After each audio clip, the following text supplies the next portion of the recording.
नमस्कार, मी पंजाब डक। सप्टेंबरच्या दुसऱ्या आठवड्यात मात्र राज्यात खूप मोठा पाऊस येणार आहे, म्हणून हे देखील अंदाज सगळ्या शेतकऱ्यांना लक्षात द्यायचा। तर राज्यातल्या सर्व शेतकऱ्यांना सांगू इच्छितो, आज 1, 2, 3 सप्टेंबरच्या दरम्यान सांगायचं झालं तर सुरुवात आपण विदर्भाकडून घेऊ। 3 तारखेपर्यंत नांदेड जिल्हा, हिंगोली जिल्हा, यवतमाळ जिल्हा, चंद्रपूर, यवतमाळ, भंडारा, गोंदिया, अमरावती, अकोला, बुलढाणा, वाशिम, हिंगोली, त्याच्यानंतर परभणी जिल्हा, त्याच्यानंतर जळगाव जिल्हा, ह्या जालना जिल्हा, ह्या पट्ट्यामध्ये काय होणार आहे म्हणजे 31 ऑगस्ट पासून ते 3 सप्टेंबर पर्यंत दररोज वेगवेगळ्या भागात पाऊस पडणार आहे। सर्वदूर नाही पडणार, पण हे अंदाज सगळ्यांनी लक्षात द्यायचा। पण त्याच्या व्यतिरिक्त सांगू इच्छितो की राज्यात मध्ये सांगायचं झालं तर पूर्व विदर्भ आणि पश्चिम विदर्भ 11 जिल्ह्यामध्ये 4 तारखेपर्यंत पावसाचं वातावरण राहणार आहे, 4 सप्टेंबर पर्यंत राहणार आहे। म्हणून विदर्भातल्या शेतकऱ्यांनी हा अंदाज लक्षात द्यायचा। 4 सप्टेंबर पर्यंत म्हणजे विदर्भालगतच तुम्हाला सांगू इच्छितो की नांदेड जिल्हा आहे, त्याच्या बाजूला परभणी जिल्हा आहे, त्याच्यानंतर हिंगोली जिल्हा आहे, त्याच्यानंतर लातूर जिल्हा आहे, जालना जिल्हा आहे, इकडे संभाजीनगर आहे। तर ह्या पट्ट्यात देखील काय होणार, 4 तारखेपर्यंत दररोज वेगवेगळ्या भाग बदलत पाऊस येणार आहे। म्हणून हा अंदाज मराठवाड्यातल्या शेतकऱ्यांनी अंदाज लक्षात द्यायचा। त्याच्यानंतर राज्यात मग परिस्थिती कशी राहणार आहे, तर राज्यातल्या आपण काय करू, उत्तर महाराष्ट्राकडे वळू। मग हे पाऊस 4 तारखेपर्यंत चालणार आहे। मग इकडला पावसाचा जोर कमी होणार आहे आणि त्याच्यानंतर 4 पासून 4 सप्टेंबर 5 आणि 6, 7च्या दरम्यान उत्तर महाराष्ट्राकडे वरुण राजाची बॅटिंग राहणार आहे। म्हणजे कसा पडणार आहे तुम्हाला एक सांगू इच्छितो की जळगाव जिल्हा, नंदुरबार जिल्हा, धुळे जिल्हा, नाशिक जिल्हा, येवला, त्याच्यानंतर कोपरगाव, त्याच्यानंतर शिर्डी, राहता, श्रीरामपूर, संगमनेर, म्हणजे नाशिक जिल्हा पूर्ण, त्याच्यानंतर जळगाव जिल्हा पूर्ण, यवतमाळ नंदुरबार जिल्हा पूर्ण, चाळीसगाव तालुका, म्हणजे त्याच्यानंतर इकडं पालघर, मुंबईमध्ये पालघरपर्यंत, पालघरपासून इकडं दीव दमणपर्यंत, म्हणजे इकडं सापुतारा ह्या घाटापर्यंत। तर तुम्हाला सांगतो की 4, 5, 6, 7च्या दरम्यान उत्तर महाराष्ट्राकडे खूप जोराचा पाऊस पडणार आहे। पण सगळ्यात जास्त पाऊस नाशिककडं, त्र्यंबकेश्वरकडं, वणीकडं पडणार आहे। म्हणून हा अंदाज 4, 5, 6, 7च्या दरम्यान ह्या उत्तर महाराष्ट्रातल्या शेतकऱ्यांनी लक्षात द्यायचा। हा पाऊस मुंबईला देखील पडणार आहे, म्हणून मुंबईच्या जनतेने देखील हा अंदाज लक्षात घ्यायचा। आणि त्याच्यानंतर काय होणार, 4, 5, 6च्या दरम्यान उत्तर महाराष्ट्राकडे पाऊस पडणार आहे। त्याच्यामुळे काय होणार, विदर्भ मराठवाड्यातला पाऊस कमी होणार आहे। फक्त काय होणार आहे, थोड्या सरीसरीत थोड्या तुरळक ठिकाणी पाऊस येईल, म्हणून हा अंदाज लक्षात द्यायचा। त्याच्यानंतर पश्चिम महाराष्ट्राकडे वळू। पश्चिम महाराष्ट्राकडे आणखीन काय होणार आहे म्हणजे आजपासून तर 3 तारखेपर्यंत निश्चित थोड्याफार सरी येणार आहेत। पुण्याकडे थोडा पाऊस चालू राहणार आहे। सातारा, सांगली, सोलापूर, कोल्हापूर त्या भागामध्ये खूप काय मोठा पाऊस नाही, त्याच्यामुळे काही चिंता करायची गरज नाही।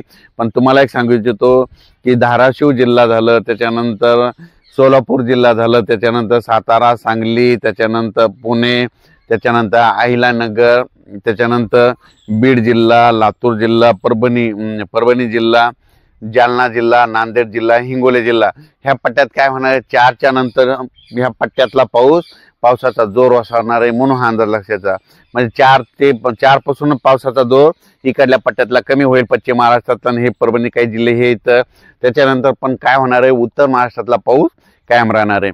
मग उत्तर महाराष्ट्रातला पाऊस कधी कमी होणार आहे, उत्तर महाराष्ट्रातल्या शेतकऱ्याला सांगू इच्छितो की तुमचा नंदुरबार जिल्हा, धुळे जिल्हा, जळगाव जिल्हा, नाशिक जिल्हा, त्याच्यानंतर इगतपुरी, संगमनेर, त्याच्यानंतर कोपरगाव, शिर्डी, ह्या पट्ट्यामध्ये काय झालं की पाऊस खूप कमी होता। पण आता हे जे पडणार आहे 4 तारखेपासून 7 तारखेपर्यंत, त्याच्यामध्ये तुमचे धरणात देखील पाणी येणार आहे, धरणाचं पाणी सोडावं लागणार आहे, छोटे छोटे तळे असतील तिथे देखील भरून जाणार आहेत, म्हणून हे अंदाज लक्षाचा। पण नाशिक, त्र्यंबकेश्वरकर मात्र खूप पाऊस पडणार आहे, वणी ते देवी तिकडे मात्र खूप पाऊस होणार आहे, नंदुरबार जिल्ह्यात खूप होणार आहे, धुळे पारोळ्याकडे खूप होणार आहे, म्हणून हा अंदाज लक्षाचा। मुंबईकडे सांगायचं झालं तर तो पाऊस पालघर पर्यंत जोराचा पडणार आहे। मुंबईकडे म्हणजे इकडं CST त्या भागामध्ये थोडाफार कमी असणार आहे, म्हणून ही अंदाज लक्षाचा। पण राज्यात मात्र उत्तर महाराष्ट्राकडे 4 ते 7 दरम्यान पाऊस येणार आहे। मग त्याच्यानंतर परत सप्टेंबरमध्ये पाऊस येणार आहे। तर सप्टेंबरमध्ये तुम्हाला सांगू इच्छितो की परतीचा पाऊस यावेळेस माझ्या जोरात पडणार आहे।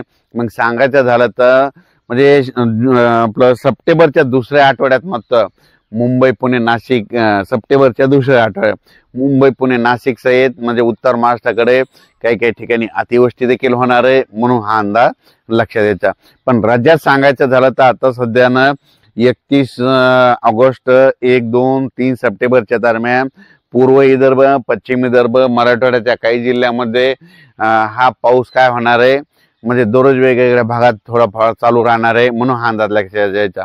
आणि सर्वदूर कुठं पडणार म्हणजे 31 ऑगस्ट पासून ते 3 सप्टेंबर पर्यंत मग सारखा पाऊस कोणत्या पट्ट्यात चालू राहणार आहे 31 ऑगस्ट पासून ते 3 सप्टेंबर पर्यंत. तर तुम्हाला एक सांगू इच्छितो की नागपूर जिल्हा, वर्धा जिल्हा, भंडारा जिल्हा, अमरावती, बुलढाणा जिल्हा, त्याच्यानंतर अचलपूर, मोर्शी, त्याच्यानंतर इकडे अकोला तालुका, त्याच्यानंतर वाशिम, इकडे हिंगोली, त्याच्यानंतर बुलढाणा, पुन्हा जळगाव, जामोद घाटाच्या खाली, तसंच जळगाव ह्या पट्ट्यामध्ये मात्र 3 तारखेपर्यंत दररोज वेगवेगळ्या भागात सारखा जोराचा पाऊस पडणार आहे. रात्रीच्याला पाऊस हजेरी लावणार आहे, म्हणून 3 तारखेपर्यंत 3 सप्टेंबर पर्यंतचा अंदाज लक्षात द्यायचा.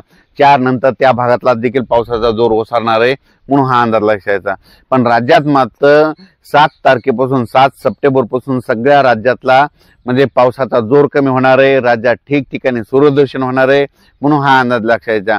मग 7 सप्टेंबर नंतर परत राज्यात मग शेतकऱ्याचे बरेच प्रश्न आहेत की मग परत पुन्हा पाऊस कधी येणार. तर परतीचा पाऊस सुरू होणार आहे आणि ते पाऊस काय होणार आहे म्हणजे 12 तारखेच्या नंतर म्हणजे आपण सांगितलं ना 13 सप्टेंबर ते 16-17च्या दरम्यान परत राज्यात परत मोठा पाऊस येणार आहे, म्हणून ही अंदाज लक्षात यायचा.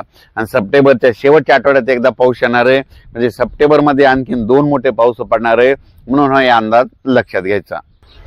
अचानक वातावरणात बदल झाला तर लगेच एक मेसेज दिला जाईल.